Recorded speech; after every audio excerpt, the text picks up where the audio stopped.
अरे यार मिल भर हम जनुआ, अरे यार मिल भर हम जनुआ, बोले यार जी हो चढ़ादा छठी मैया बरदी हो। अरे हो यार मिल भर हम जनुआ, बोले यार जी हो चढ़ादा छठी मैया बरदी हो। नौकरी लगी तो हर ऑर्डर पर रोशन जी के फरमाइश है कि सीता जी होगी तो होगा के चाहिए। तो रोशन जी को फरमाइश के नहीं टारहल जा नहीं हो राजा भाई कि हे छठी मैया हमरो राजा भाई के देखी हा आर देखी हा हो कुमार बारे साजन भैया ओकरो जोगार तू ही लगई हा। कैमरा स्टार्ट करे ना तो कहता रे कि नौकरी लगी तहरा ऑर्डर पर कि भेजी दा छठी माई बॉर्डर पर। एगो लड़की कहता रे ए छठी मैया कि नौकरी लगी तहरा ऑर्डर पर कि भेजी दा छठी मैया बॉर्डर पर कि हमर सपना साकार माई कर दी हो। और की अरे यार मिल भर हम जनुआ, अरे यार मिल भर हम जनुआ, बोले यार जी हो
शरीर से मैया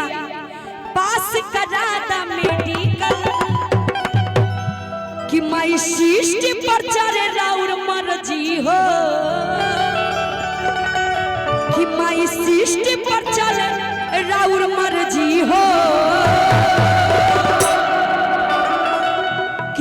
यार मिल भर हम जनुआ अरे यार मिल भर हम जनुआ करे यार जी हो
संतोष गुप्ता जी जे और घर पर बैसल बड़े वो छठी मैया से कहता रे हमसे तब से कहता रे ए सीता जी हमरो ले अर्जी लगा दी साजन जी की तो बातें नहीं खे तो कहता रे ए छठी मैया कि ट्रेनिंग करे जाए बुझाबो ज्वाइनिंग लेटर सीता यादव उहो साल भारत तोहर करी कि संतोष गुप्ता उहो साल भारत तोहर करी और की कहता रे संतोष जी कि सीता जी जब हमरा नौकरी लागी तब न देह में हरदी चढ़ी तब न केहू बियाह करी का कहता रे कि तबे लगन में लागी हमरा हरदी हो ए साजन जी कहता रे सीता जी जब हम आदमी बन जाइब न तो हरदी जब हमरा लागी तो तोहरे के बोलाइब गावे है ना तो कहता रे कि तबे देह में लागी हमरा हरदी हो और हम का कहतरी अरे यार मिल भर हम जनुआ अरे यार मिल भर हम जनुआ बोल यार जी हो देह में चढ़ादा छठी मैया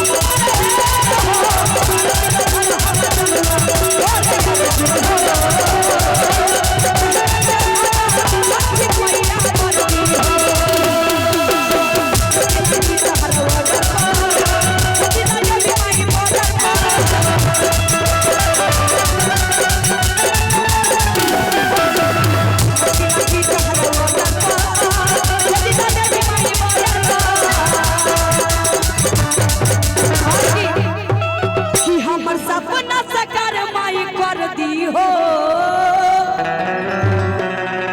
ए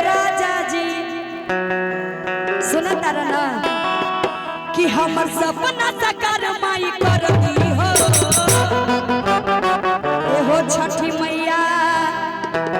हमरो सपना